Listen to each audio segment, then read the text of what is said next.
Hello, and welcome to my presentation, Online Coaching or Teaching as a Career Option for Entrepreneurs with Disabilities. My name is Bali Nelson. That's Bali, B-A-L-I, like the island in Indonesia. And yes, that is my real name. And today I'm going to talk to you about the work I do as an online coach for adults who are learning English as a second language, or ESL. And now I am going to share my slide presentation with you. And I'm going to turn off my camera while we're focusing on the slides. So as I said, my name is Bali Nelson, Bali Kathleen Nelson, and I am the founder of Nelson ESL Consulting. My short presentation will cover the following 5 topics. Number 1, who I am and what I do. Number 2, challenges with which entrepreneurs with disabilities may face. Number 3, how online coaching or teaching addresses these challenges. Number 4, additional resources for anyone considering this type of work. And number 5, your questions. First of all, I'm going to tell you a bit about my educational and professional background. I have a master's degree in English with a concentration in TESOL, which stands for Teaching English to Speakers of Other Languages, and a graduate certificate in teaching composition, as in writing. I have extensive experience as a classroom teacher to adult international students and immigrants, and as a teacher trainer. I've also worked as a volunteer in City College of San Francisco's non-credit ESL program, and as a co-facilitator of the San Francisco Public Library's conversational ESL program, both in person and on Zoom. The picture in the lower left corner shows me with a class of international students I taught at a private language school that used to be located in the Flood Building on Market Street, right near the cable car turnaround in San Francisco. And the picture in the lower right corner shows me with a group of Spanish-speaking nuns that I teach ESL to and have done Spanish to English translations for.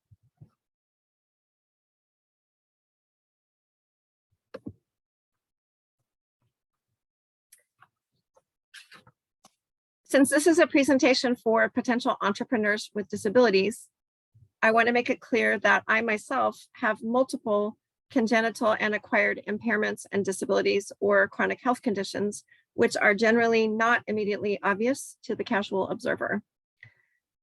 I know that some people in the disability community dislike the term functional limitations because it focuses on what we can't do instead of what we can do, but I've used it on this slide since it's what our healthcare providers have to describe in order to get us the disability accommodations we may need at school or work, or to document our need for disability benefits. After listing some of my own functional limitations, I promise I will end the slide on a positive note by focusing on what I've been able to accomplish in spite of these challenges. Some of my impairments are permanent and others go in and out of remission or vary in severity. I've never been able to drive, for example, which has always greatly restricted where I can live and work in the US, since we don't have good public transit in many places, and I can't easily perform tasks requiring good hand-eye coordination. I have difficulty processing certain types of visual and auditory input, and even though I love to read, I have to take frequent breaks when I do it because the vision disorder I have makes me very prone to eye strain. In addition to problems with vision and hearing, I also have periodic difficulties with balance, and I'm sometimes unable to stand or sit for long periods of time. Other health issues affect the times and lengths of the shifts I can work and the deadlines I can manage, with morning shifts outside the home currently not possible for me, and flexible project deadlines or extensive advance notice of them being essential. Now the good news.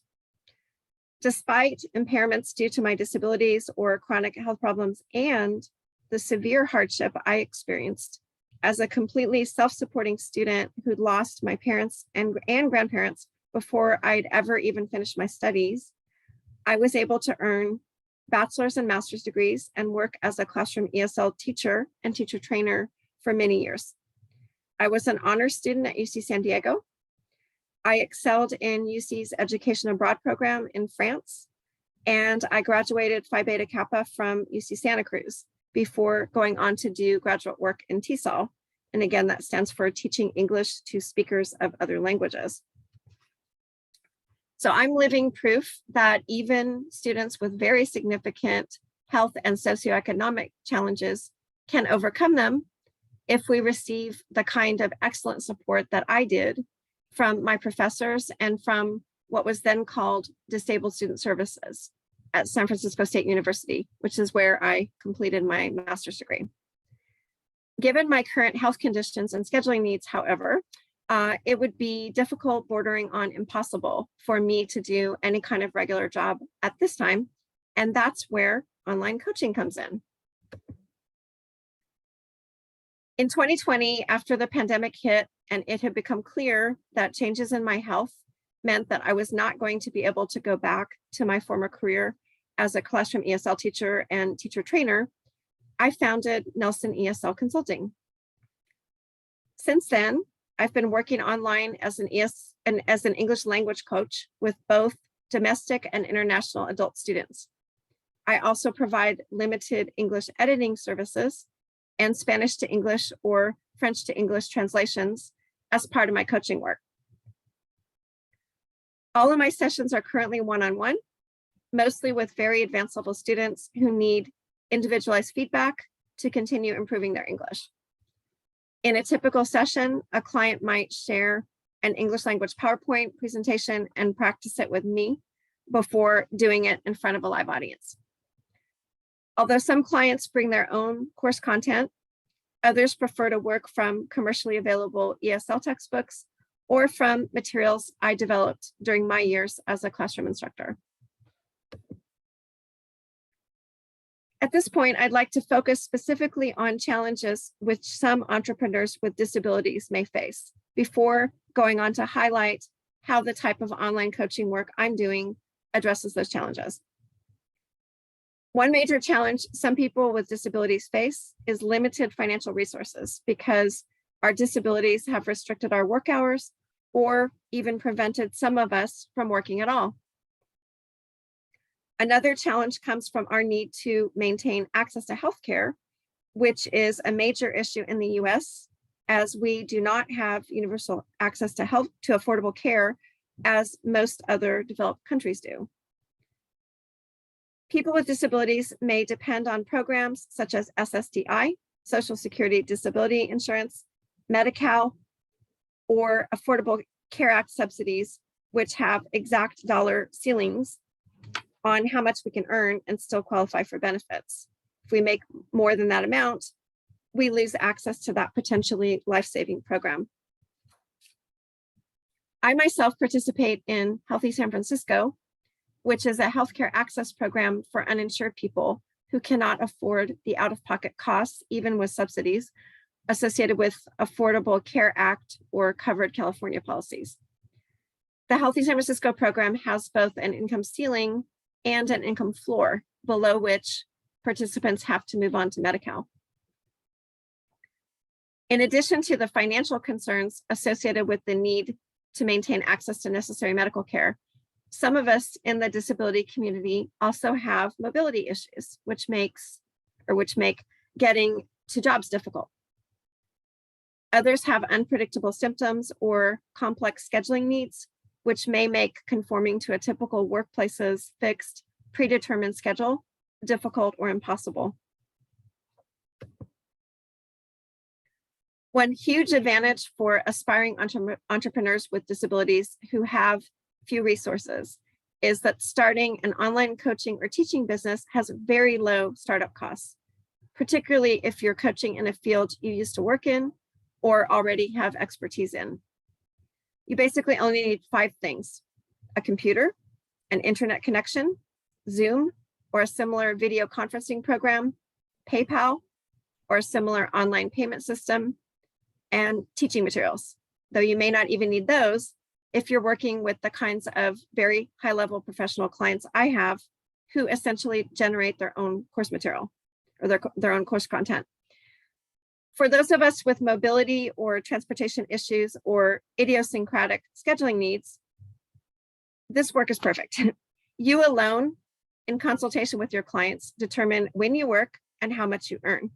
So if you need to keep your earnings at a certain level in order to maintain access to life-saving healthcare, you can do that. This slide is simply a list of additional resources which may be helpful to anyone considering this line of work. The first link is to an excellent, very low-cost introductory course developed by Cambridge on how to teach ESL online.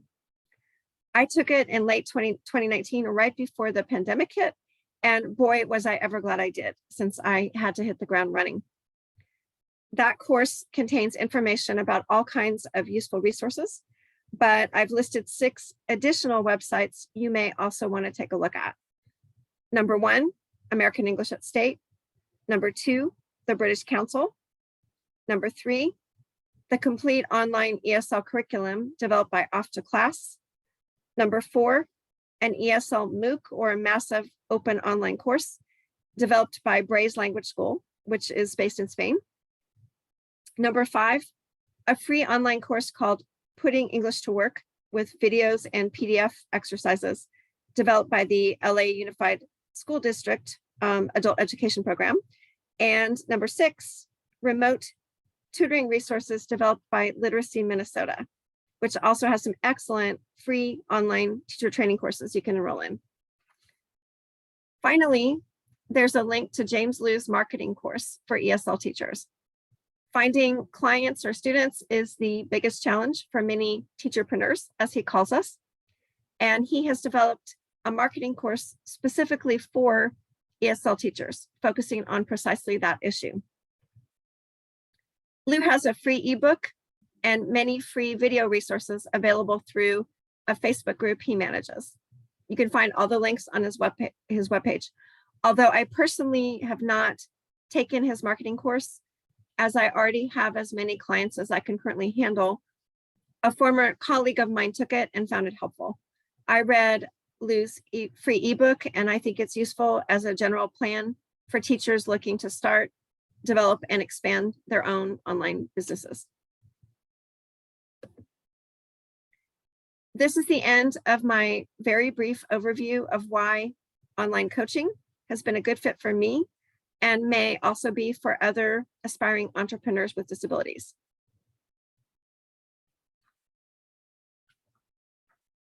So I'm going to stop the screen share now.